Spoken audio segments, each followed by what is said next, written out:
Alright guys, and welcome back to an education form of Dead by Daylight Survivor game on Badham's version 1. One of the best maps in the game for Survivor. All of us spawned together because that is a change, and we are versing a Ghoul, one of the most tedious killers to verse in DBD. He has the ability to instantly grab you through a wall or through a solid object and injure you. It all comes down to the latency of the killer, which is very inconvenient. There's not many people I know that enjoy versing the Ghoul, but let's see what we can do. Alright. Let's keep moving. I don't want to be on this side of the map. There is a 3-gen on the other side. Now, this is a full solo queue map. He takes an M1 on the Michonne, which is... It's okay. Either way, he was going to get a hit with his ability, but he didn't use his ability, which is nice for us. I'm going to try and not work on the gen downstairs, because this killer can close the gap really easily across the board. I want to make it that it's harder for them to get to me, or my team, so we're going to save the gens downstairs. Michonne goes down straight away. It's unfortunate, but we can still work with this. We got pressure on 3 different generators in 3 different locations. We don't know what the build is on the Ghoul. There's not really much to work with around here. I'm running build to last with a really good toolbox. Arguably the best toolbox in the game. A Commodious with a wire spool, and instead of a socket swivel, we're currently running scrap, which is giving me double duration. With double duration, this is going to allow me to get more charges on the gen, and every time I land a great, which unfortunately I've only landed one, I'm going to get an additional charge too. Either way, you can see the toolbox did over 50% of the gen. I missed 4 greats, unfortunately. If I land all 4, the gen would probably be at about 65-70%. Either way, the gen is getting really a lot of work done on it really quickly, which is nice. We can see the killer coming up the stairs. He didn't see anything, he didn't hear anything, so he went right back down the stairs. Notice that he wants to play off what we refer to as a proximity or a proxy camp. He's trying to play around the objective, and I mean, it will work. However, we need that player upstairs to run in and go for the save. Ideally, not trade. And the reason is because we have 2 different people working on 2 different gens in 2 different areas. She got off, so that tells me the heartbeat's most likely over there. Now, we are going to get that objective done. One of the players is back in chase. Alright, I am going to fill my toolbox. Normally, I wouldn't recommend doing this. There's 2 gens there, there's 1 there, and there's 1 guaranteed to spawn under me. I'm going to slow walk into this, unfortunately. I'm not slow walking into it because I'm afraid the killer will know where I am. It's just I have to be in here for 10 seconds. He probably has barbecue and chili due to his sheer amount of map control. So rather than just wait, I'm just going to wait another 3 seconds for barbecue. Right, no barbecue and chili aura revealing on me. I know she was working on a gen out here and downstairs. I know there's a gen out back as well. Do you see, these gens are really awkward against a Ghoul. You have nothing to defend yourself against. I want to work on the gen downstairs though, solely because I saw she was working on it. I don't know how much of it was done. Sounds to me like there was a good bit done. It's alright if I take a hit here. We need to stop the gen from regressing. She came towards her generator, which was nearly completed, because there's a god pallet here. And she goes down straight away. I don't understand. She could have used the god pallet. She took a hit, and then she has DS. I guess that's something. And she DS's a really awkward window against a Ghoul. That's going to be a loud notification for the killer. I'm going to pump the toolbox into this. I don't want to put the toolbox into it, but if he downs her in the street, he's going to come back and kick it. He's going to play around it. So I think getting this gen done now is important. I would never really recommend using your entire toolbox at the start of a game, because I'm running a perk on the bottom right-hand side called Built to Last. That's going to allow me to refill my toolbox at 99%, 66%, and 33%, providing I emptied the toolbox. Generator is done.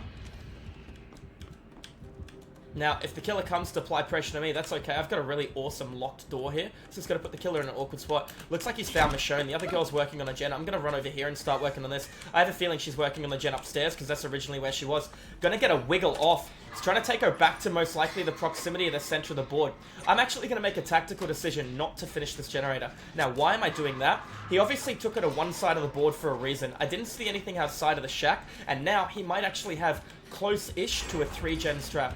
If I do this generator that I didn't want to do at the start downstairs right now, I'm going to be able to apply that pressure and make there's gens far away, because I saw one in the street down there to the right, one over there. Don't get me wrong, the Ghoul has some of the fastest map control in the entire game, but forcing a wider rotation is going to put him in a rougher situation. We also know he has Hex No Misery. Now, I'm pretty sure that is when he auto-attacks you enough times that you do receive a movement speed penalty.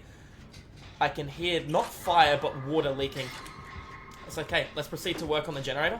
It has to be an M1, so if he uses his ability to hit me, it's not going to give him the effect. I have noticed this Ghoul hasn't once used his special ability to grab a player. There's the gen that I was doing on the street. So Kindred is very powerful. As you can see, Kindred is telling me that this guy just wants to play around camping. Both my teammates are off gens. I understand the premises of being off gens. It's saving a player from death hook. No scratches, no indicator. He could kick the gen and then he can leave. I'm not going to run. I'm going to walk a little bit. Listening to the heartbeat, he's gone straight back to eliminate the player. I could refill the toolbox one last time at 33%. No point in doing it slow. He's chasing a player on death hook. He knows exactly where I am right now, so there's no reason to try and stall it out. This is the last time I'm going to be able to fill the toolbox, and you'll notice it doesn't get too many charges, but it will be enough to counter the fact that he did regress it. Unless he hit it with Pop Goes the Weasel, which we will be okay with. Realistically, I don't want to avoid the killer right now. I want the killer to come to me. And it was a lit totem that I heard. There's water that leaks down here, so I did assume it was water rather than, because it makes the same sound as crackling fire. Alright, we're going to get rid of this. Now, the killer wanted to tunnel and the killer wanted to camp, and he eliminated a player at a relative time. 3 gens completed. So now things get a little awkward. There was a player waiting under hook. He entered chase with them, but I guess he didn't hear the chase music start up. Bit of an interesting play. She tried to go for a body block under the hook. Unfortunately, it did not work. If he finds her right now, it could be very awkward because the other girl is still not applying pressure to gens. This means I'm the only person applying pressure towards gens. If the other lady was doing a gen like I have been, ooh, that's unfortunate. We would be close to looking at a 1 game right now. But killer has eliminated a player, and the killer knows I'm on a gen because I missed a skill check. So if she goes down near me and I'm unable to complete this generator, it's going to put us in a really awkward situation. Heartbeat is quite loud, as we know. The other girl is healing herself. Getting this gen done, he's going to most likely check all 3 of his gens. He heard the missed skill checks. He's trying to hook close to it so he can proxy camp it again like he did the last time. Alright, gen is completed. Now let's just pay attention to the HUD. There's no reason for me to be nervous here. He's glowing bright pink, so I can actually see everything. It's almost like he knows what I'm doing. Alright, I can't exactly go for a good save here. He's waiting in an area where he thinks he has field of view, and he does have field of view, but what he doesn't know is I can see him through walls. I still messed it up. That's okay. I need the other girl to do something here, and I can tell the other girl doesn't have Kindred by watching the plays. So he's got me trapped downstairs. I need him to see me now, because I see the other guy. There you go. Bit of a bait there for him to see me so the other girl can get the save. So you know that his strategy is to tunnel the other guy and kill the other player. So I need to make sure I'm over here and I'm working on a gen. If the other girl stays alive, that would be very good right now, because this could go really bad. Once the killer eliminates 2 players, we're in a bad spot. Do you see how she's only just jumped on a gen now? Her job is going to be to get in the way and body block because I'm nowhere near. And unfortunately, that means the killer has managed to tunnel and camp and eliminate 2 players. So, things are going to get a little bit sticky now, because he's going to find 1 more player and commit to the chase on them.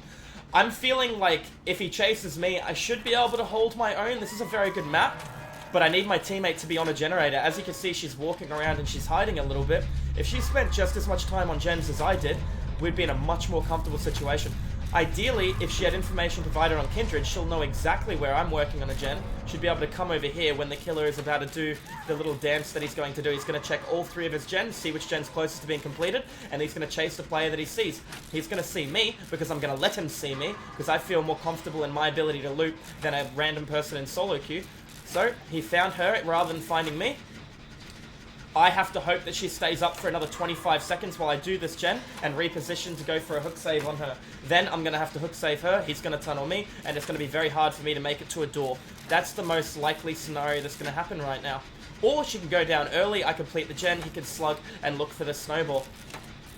She's got the pallet up top, and then she probably made the pallet downstairs by looking at things. I'm a little out of range of it. Alright. Exit gates are powered. Now, there's no real point in me taking a body block for her. We can see everything is locked too, so that's going to put the other girl in a rough situation. See both door locations. This house is very strong when you can utilize the windows. She's still not down. I'm going to try and 99 the door and then help him. But if he does go down early, I'm not going to be able to help him. We're probably going to most likely be looking at our escape. I'm not 99ing the door now. I'm going to open the door because the next person he catches is most likely going to die. So let's open the door. So she knows that there is a door available. Go to the center of the board where I could hear the largest proximity of the heartbeat. I don't know where they are. I'm not going to make it to the other door and be able to apply pressure to the other door in time. It's getting louder. It's getting louder. No, it's getting quieter. over here to the left-hand side. So we're at the wrong door. Now, I am going to try and open both the doors. They cut through the center now. Brilliant. She does have the really powerful house, and if she just stalls at the really powerful house, I'll run right back through the map and try and get her. She needs to make sure if she goes down near an exit gate, because the killer's most likely just going to stand there and camp her. We've seen the killer's playstyle the entire game. What he's done, he's tried to tunnel and camp. How do you beat that? You apply split on gens. Unfortunately, she's in an area I'm not really going to be able to do much to save her. Tell you, I'm going to still try.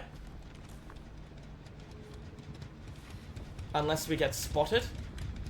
He's picking her up. If she's hooked in the basement, I'm pretty sure that's just a no escape from me. Won't be hooked in the basement. This is very dangerous of me to be waiting where I currently am. And the ghoul is just going to stand there and camp. So this puts me in an awkward spot. I'm not going to be able to get past him.